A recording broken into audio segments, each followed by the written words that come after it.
I made allusions to this one yesterday when we were talking about Jagmeet Singh and Justin Trudeau virtue signaling and just being general assholes or just kind of their daily demeanor. But there is a crime that is underlying this one. And before we get into anything, I just want to say that, yeah, this dude, Nathaniel Veltman, Nate to his friends, he ran down a family of 5. One survived, the youngest, and 4 people are dead. A horrific attack, okay? But it's not Islamophobia like everybody was running with from Sunday until about today. No, there's a deeper underlying motivation. I've also seen this as well, and I can't substantiate it, but at the same time, it might be one of the defenses that comes out during the trial because this is just the first day, okay? They were just establishing what the charges are, and we're going to find out that, boy, things have changed from, like that previously mentioned Sunday, from when the act happened, to about this morning, right up to the trial itself, because something's missing. Something's missing. Accused in fatal truck attack on Muslim family asks London, Ontario court for legal aid. I don't care that he can't afford a lawyer, so he's going to be looking for legal aid. What I'm caring about is what charges are there, and what's missing. What's missing here? The 20-year-old charged in a fatal truck attack of a Muslim family in London, Ontario, appeared in court via video link from Elgin Middlesex Detention Centre on Thursday morning and asked to apply for legal aid. Okay, that's his right. One of those Miranda rights things. If you cannot afford an attorney, one will be provided to you. So he's looking to have one provided to him. Makes sense. Nate Veltman, 20 years old, of London, was charged Monday, a day after the attack, with 4 counts of first-degree murder and 1 count of attempted murder. Oh. Okay, why did they put special emphasis on a Muslim family? Why was this just a couple of days ago? Muslim family killed in premeditated hit and run in in London, Ontario. Driver charged with murder. Oh. There is evidence that this was planned, premeditated attack and the family was targeted because of their Muslim faith. Oh, where's the hate crime charge? Oh, okay. If you guys knew within hours of the arrest and charging him with the murders, how did you guys know the motive? And how did you discount all of the other red flags that were out there? Because I've seen this as well, and this is what I was alluding to as well, that his friend, one of his best friends, who's a Muslim, and I can't verify this, I've just seen it a couple of different times at a few different places, so take this with a grain of salt, and this might come up in court as well. But his best friend, who was a Muslim, also was saying that Nate's new truck was having steering problems. Now, okay, that might be a thing, might not be a thing. I don't really know, but if his best friend's also a Muslim, which is something else that might come out as well, how could this be Islamophobia? How could the media get away with running with that fucking narrative for 4 goddamn days until they had to be like, oh no, it's just a first-degree murder? Listen, this guy ran over a family, not because they were Muslim, just because they were a happy family, okay? And I got some receipts on this. I don't care who the people were. It is tragic, but there's too many harsh consonants and too many vowels for me to properly name everybody in here. But a father, a mother, a daughter, and a grandmother. The youngest of the family, 9-year-old Fayez, survived and remains in hospital. The funeral has been planned for Saturday afternoon. Again, it's fucking tragic. It's terrible that this happened. I don't want to shirk any responsibility from Nate. This is all on the media who reported on this, who tried to run a race grift on this. And this is unforgivable. And again, trying to find any information on this kid prior to today was next to impossible, okay? A lot of people were trying to figure out who this kid is, okay? I didn't even know. I just looked at the last name. It's like I've seen some natives, especially around here, so he could have been a native kid. But no, he's as white as snow. He's as white as Elizabeth Warren. But there's nothing to suggest that this was a hate crime. There's not even a hate crime charge. So why are these politicians, why are the media running on this narrative? No, because they don't want to discuss anything that was underlying it. How the system failed this guy. Go figure. The accused, who was represented by duty counsel at the first hearing Monday, told the court Thursday that he has been speaking to a London lawyer, Damon Hardy, who has not yet officially retained him. Veltman also says he needs to apply for legal aid. A representative for Hardy reached out to the cell phone number that Veltman can call from jail to be in touch with the firm. A guard handed Veltman a piece of paper. Who gives a fuck? No contact order. On Sunday, the family of 5 was out for a walk in northwest London, and a black truck left the road and drove into the family as they were waiting at across the street at a red light. Like, I'm just asking questions here. I don't even know if that's the case. So if he was having steering problems, I don't know. I got to press X to doubt on that one. But hey, that could also come out as well, because we don't know if they were trying to cross the street and he was trying to make a right-hand turn, but then that would imply that he went through with force. And again, it's all murky. We don't have anything other than just this one arraignment hearing. Marked the first mass killing in the city's history. Yeah, okay. He just has a great kill-death ratio. Police say the family was targeted because of their Muslim faith, and they're in touch with the RCMP and prosecutors about the possibility of filing terrorism charges against Veltman. Why didn't you? You were in court right there. In court Monday, nothing was mentioned about any other possible charges. There it is. Media's trying to run with something, okay? They're trying to make this a race case, just like what happened with Chauvin and Floyd in the States. They're trying to bring it up here to Canada, sorry. They're trying to export it from the United States. You want to know what the most likely cause of this is? Divorce documents describe accused London killer as angry and combative years before attack. Yeah, remember, this kid is 20, okay? If this trial proves that he ran over these people, yeah, he should be thrown in jail for a very long time because he knew exactly what he was doing if it gets proved that way. I'm just saying, the media's to blame at this one. The London man accused the murdering family of 4 of a Muslim family, I don't care, in a hate-motivated vehicle attack. They're still running with this. This is a brand new fucking article. Hours old. Is described as angry and combative in documents filed in his parents' recent divorce. How recent exactly? 2016. 5 fucking years ago. How many 15-year-old boys do you know who would be described as being angry and combative? Especially with a mother who tried to keep him away from his sibling. Didn't have any previous history of having any sort of combative or angry nature prior to there being a divorce. No, nothing like that.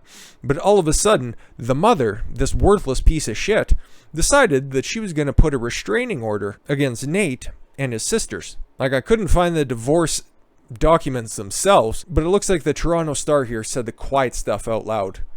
And this right here, this is the reason why. That family could have been brown, orange, pink, purple, green, 4 arms, 8 arms, 10 arms. It doesn't really much matter. He was looking for a nice, happy family, and that's who he ran over. It didn't have anything to do with the fact that they're Muslim. The documents filed in the London courthouse between 2016 and 2018 shed new light on the background of the 20-year-old man, the eldest son of 6 kids from Strathroy, Ontario, accused of purposely running down a family Sunday in an attack that has sent waves of grief across fuck off.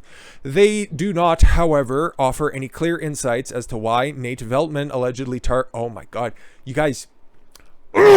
You'll run with this propaganda out front that they were targeted because they were Muslims. But then, no, there's no clear... No, don't look any farther. Please don't read any farther. We don't want you to read any farther. Investigators have not released information as to why they believe the victims were targeted because of their Islamic faith. Let me read that again. Investigators have not released information on why they believe the victims were targeted because of their Islamic faith. They're being begged, oh, please charge them with terrorism. Oh, please charge them with a hate crime because they were brown, and we just need to push this narrative that Canada's a racist country. Fuck off. Veltman's father, Mark Veltman, issued a statement to the media Thursday calling his son's alleged actions a senseless act, saying that there are no words to adequately express his sorrows for the victims and an unspeakable crime.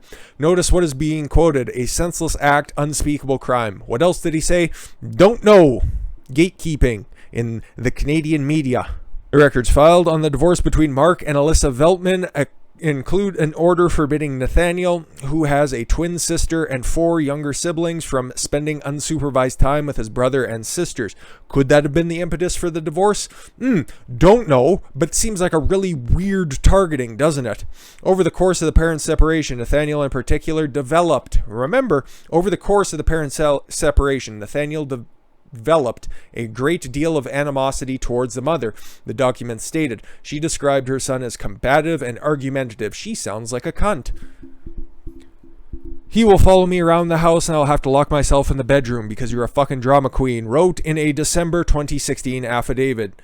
Remember, at the time, he was 15 years old. Nathaniel has been very aggressive and angry with me, and each time that he spends with his father brings on more hostility, the affidavit continues. I can just hear the victimhood just being projected from the rooftops. Veltman made a brief appearance in a London court. London police have said, once again, let's just repeat it for posterity's sake, because this is the same reliable source that for every sort of Canadian news story that pops up on your Twitter feed, if you're one of the unfortunate people who still use that depraved website, this is one of their authoritative sources, and I think that this is the third time we're going to have to say this. London police have said that Veltman targeted the family based on their faith, based on evidence obtained early in the investigation. Then why didn't you charge him with a hate crime or terrorism? Why did no other charges come up in that arraignment hearing? But no, you still keep repeating it because that's what you want it to be.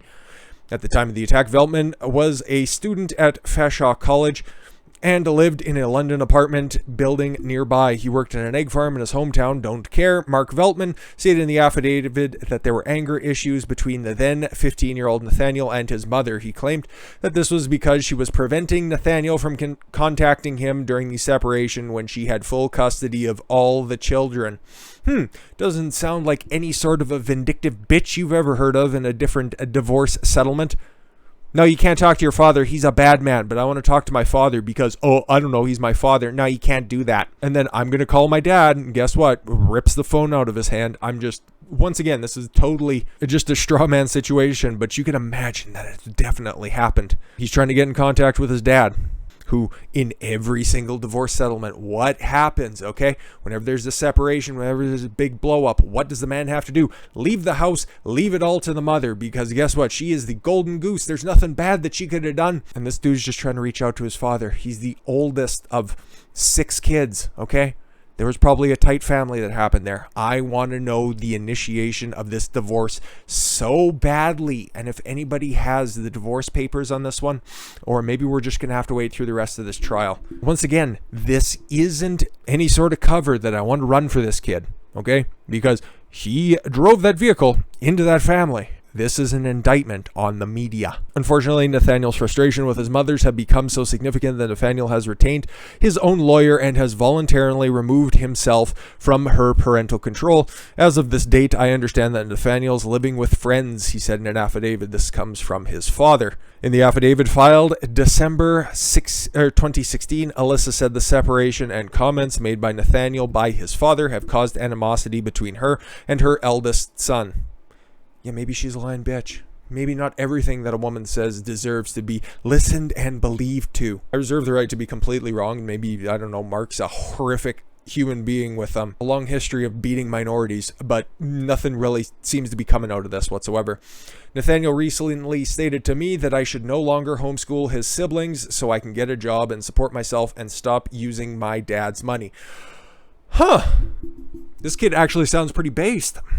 These types of comments come from Nathaniel daily and are clearly not something he would come up with on his own. Oh, I don't know, okay?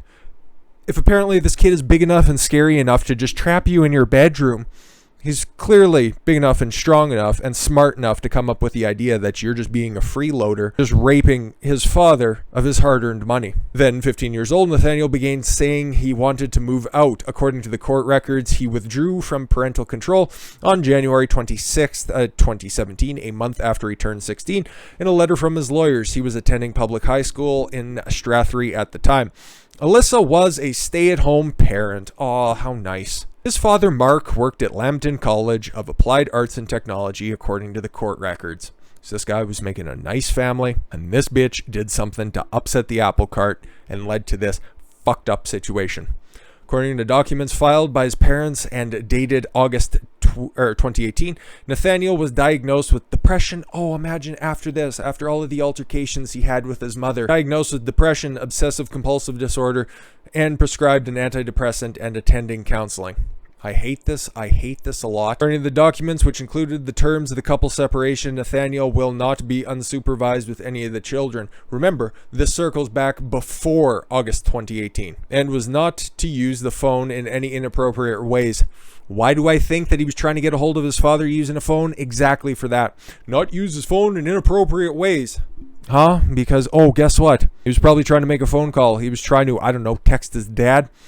And she got a little too handsy with him. There's some shit to uncover here.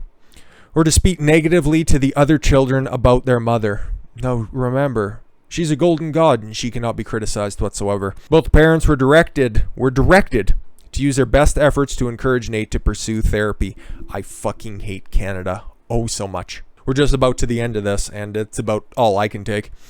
But we're not done yet. We're not done yet.